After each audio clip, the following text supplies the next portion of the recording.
Hello there. What is going on, everyone? Today we are going to be ranking the Republic ships of Star Wars Armada. I've been doing rankings of Armada ships lately, and this is one that's not the easiest to do because we're in the Clone Wars era now, where there are relatively few ships. So one key change I'm going to be making to this ranking videos is that I'm going to showcase, I'm going to talk a little bit about all of the versions of the ships as opposed to just picking my favorite version of each of the two.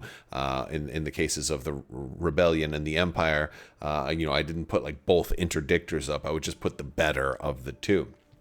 Now, certainly in this case, their better of the two is the one that has sort of been more prominent in my mind, but at the same time, we're going to talk a little bit about both of them in this case. So that's where we're at and what I'm doing in this video. We're still doing that $25 Amazon gift card, so make sure you subscribe and leave a comment to have a chance to enter to win that. You just all you gotta do is just let me know some of your favorite Republic ships down in the comments section below. I want to hear from you guys. What did I get right? What did I get wrong? What do you disagree with? Because this list is based entirely off of my own personal bias, as well as a combination of certain other factors. There's the visual factor, the fun factor, what do I like to play, what do I think is actually good. There are some things that I will concede that are better than I like, and so I try to rank them appropriately, but then again, I'm always, I'm just one dude who has opinions, and of course, y'all are viewers who also have opinions, so we're going to always not see exactly eye to eye, but hopefully we see eye to eye more so, rather than, more often than not. So with that being said, let's go ahead and jump into this list. Starting off with the last place. Now keep in mind, even if something is in last place here, that doesn't mean it's bad. Again, there's only 5 ships available for the Republic, so even 5th place is the 5th best ship, right? So that's one of, I don't think any of these are bad. But with that being said, there's a little bit of an asterisk on it because in last place I have the Victory. And one of the reasons for this, I mean, yeah, it went down a little bit from when it was initially announced at 75 points, and now it's currently at 73. It's okay. It's kind of a Vic 1. I preferred the Vic 2 most of the time. The Vic 1 for me was a ship like under the Empire that was really only usable, with the Harrow title. And you can't equip that here. So that's one of the things that makes this one really tough to use, really tough to justify bringing. It does have the benefit in the Republic of being considered a Star Destroyer, so it can take the SFAT the cannons, which is, I think one of the only real reasons to bring it. In that you can get that ignition attack with it, so that it does have a use case, and that is kind of where I'm at with it. It also does take the support team, so you can still get your your support teams on there. You can get all those things. If you want to run auxiliary shields team, you can do that. You can take engine techs on there, although you're not going to get the bonus movement that Harrow gave you. You can still do it. The problem is, though, I think if you're running it in the Republic, you're probably running it for a SFAT, and then you're probably not doing too much with running nav all the time, which again, the Victory kind of wants nav, but it also needs concentrate fire for ignition tokens, so you got to have extra token generation to just to make it function. So it can do some cool things, but it's not easy to make it work. It's already a ship that kind of starts with a handicap, and there are fixes for it, but all of those fixes cost points and cost tokens and things like that to make them work. So it's a little bit more difficult, I think, to really employ this one well. Now, it is a little different than the original Imperial Victory in that it also, it has that support team. It's got double ordnance, so you can make this one into an anti-squadron battery if you want, or give us some crazy ordnance stuff. You can do those things. It's like, it can potentially surprise people, and it can do some cool stuff with that. But it's so slow, it's hard to get this into position to do those things. It can surprise people, it can do some great things. It's just a little bit more difficult to make it work and do everything it needs to do. So that's why I have it at number 5. Fifth best in the whole world. 5th place for the entire universe of Star Wars Armada Ships for the Republic. So it's not too bad, even if it's last. It all depends on how you want to look at it. Moving on to number 4, the Consular. Now, the Consulars have been interesting, right? They were in the starter. You had 2 of them in there, so you're like, hey, I can run a Consular. Like, I think they were initially kind of viewed as the CR90, with the C70 being the more prominent one. Now, I give the Consular armed cruiser my preferred status on this one. Now that's tricky because that's a departure from how I normally do things. The C70 was like the MSU ship. It was the one that, look, it's got the 2 red on the side and 2 red on the front. You can double arc. You can do death by 1,000 cuts. You can try to get that reliable damage in there. And of course, you have all of those things. However, for the longest time, Republic didn't have anybody to really take advantage of that. You didn't have any commanders that were offensively based. You do now with Anakin Skywalker, even though he's seen quite a few reiterations. He was useless on it in his first version. Now he actually has a use with their C70. So I think the C70 has a good place in Anakin Skywalker fleets. But I think the armed cruiser has a good place everywhere. Also can work in Anakin Skywalker fleets for being on one hand, it can be a ship to support everything, but also if you do get close enough, it can get those rerolls. It has black dice, so being able to reroll black dice on a ship that doesn't have the ability to take ordnance experts is a kind of a cool thing also.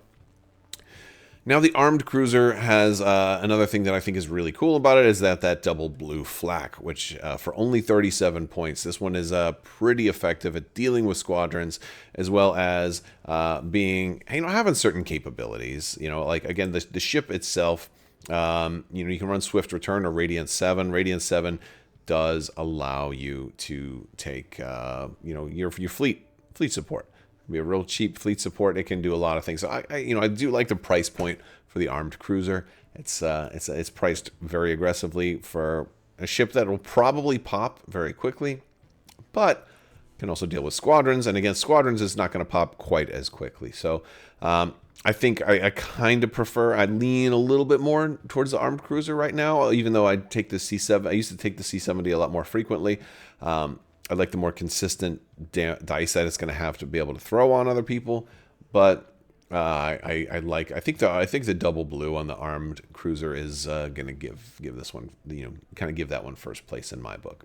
But again, it's a close one. This was a tough one because there's they're both competitively matched with each other, and I think they're both priced appropriately. It's just an overall solid ship. It's going to pop real easy, but it can do a few things before it goes pop.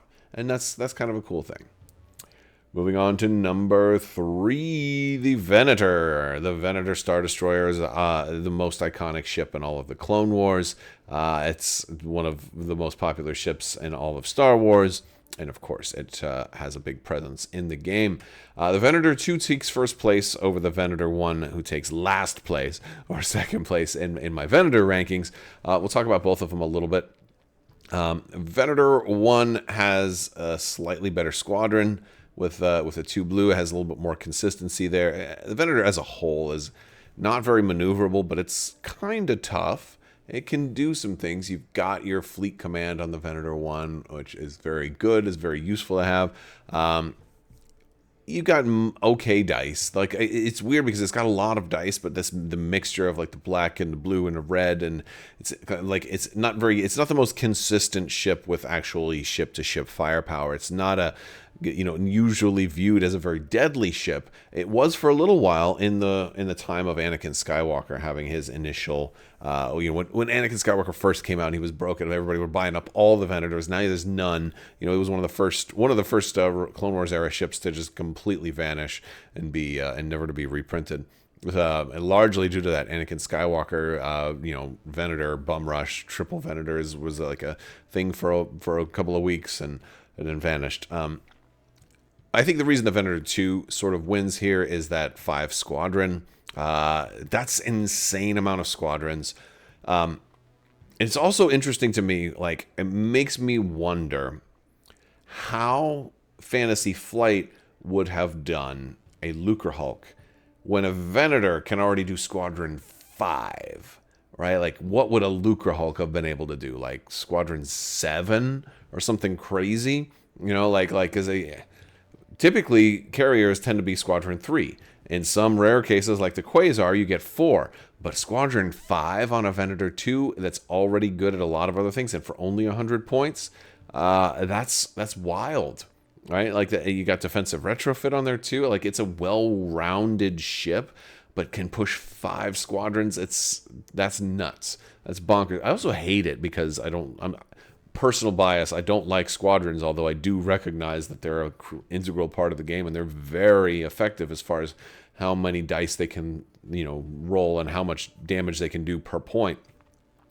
That being said, Venator 2 kind of wins this one because of the Squadron 5. They're both Star Destroyers. They can both take this fat cannons. They have a lot of different things that they can do. They both have a great place. They both serve a great function. This Venator 1 happens to have that fleet command, which is really, really useful. The Venator 2 happens to have Squadron 5, which I think is also really useful. And the Venator 2 also has Bombard. So if you wanted to run, turbo laser reroutes, not turbo laser reroute, but if you wanted to run linked turbo laser towers, you get that whole Bombard ability on there too. And that's another thing. I think even without that change, the Venator 2 would have probably still won. But I think it's important to mention Bombard kind of being a fairly important thing in this case. So yeah, so Bombard matters. So there we go. All right, next up is the Pelta. I'm going to be honest with you guys. I hate this ship more than any other ship in the entire game, and that includes the Interdictor Combat Refit. And the weird part about it is I don't know if I can explain why exactly. I don't know if I can exactly explain why. I'll talk a little bit about it here. But still, I give this ship number 2 because I'm trying to be objective. I'm trying to look at it on paper versus in my mind. Because on paper, it's a solid ship. It's priced really low. Both versions are under 50 points. Like, that's incredible, right? It's a good price point for this thing. It's got a brace and 5 hull for a small ship. That's like it's hard to kill. It's got 3-2-2-1. It's kind of similar to Nebulons in some ways, and I love Nebulons, right? Kind of similar to that. 2 command 2 squadron 4 engineering, or 2 command 1 squadron 4 engineering. So the medical frigate wins out on this one because a lot of times they want a versatile ship that's gonna Republic fleets. They want to be able to push some squadrons. They want to be able to do a lot of things. I think the medical frigate's more versatile. I think it fits into more fleet types. Works with the new updated Anakin Skywalker, both as a cheap ship to add multiple ships to the fleet, so you can have enough to keep Anakin functioning. Also, because it can roll red dice, multiple red dice in a lot of its arcs, it can do a lot of those things. It has, it kind of wins. Yeah, the transport frigate isn't bad either, right? The transport frigate has, it's got the defensive retrofit. That's cool. I don't know if it needs that. I mean, it's, there's some uses for it. Transport frigate's better against squadrons. Has the black die, but it's only speed 2. I don't think it's getting there.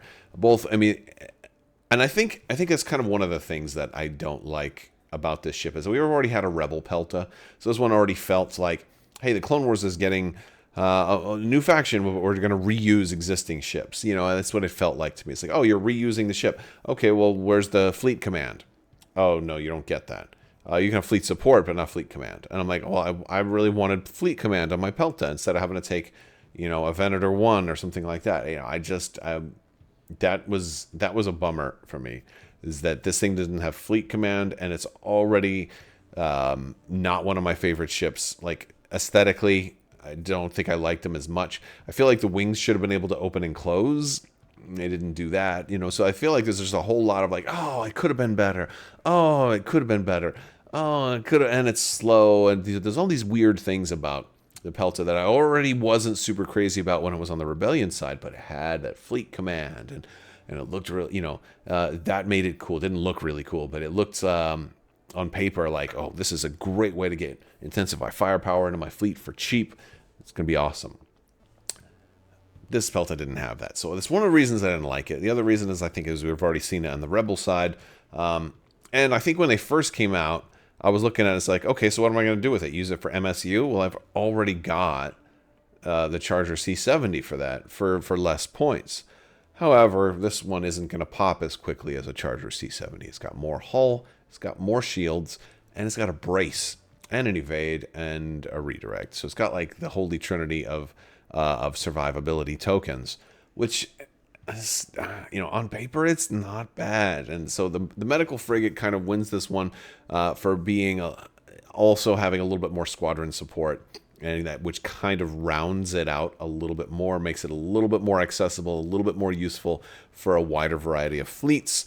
Whereas the transport frigate, even though it's a little cheaper, is a little bit more niche in what it can do. And, I think the medical frigate's just generally overall more desirable. Now, at this point, we're about to reveal number one. Let me know your guesses in the comments. Of course, if you know what the Republic ships are, you already know. It's the Acclamator. The Acclamator is number one. This one is also was in the starter.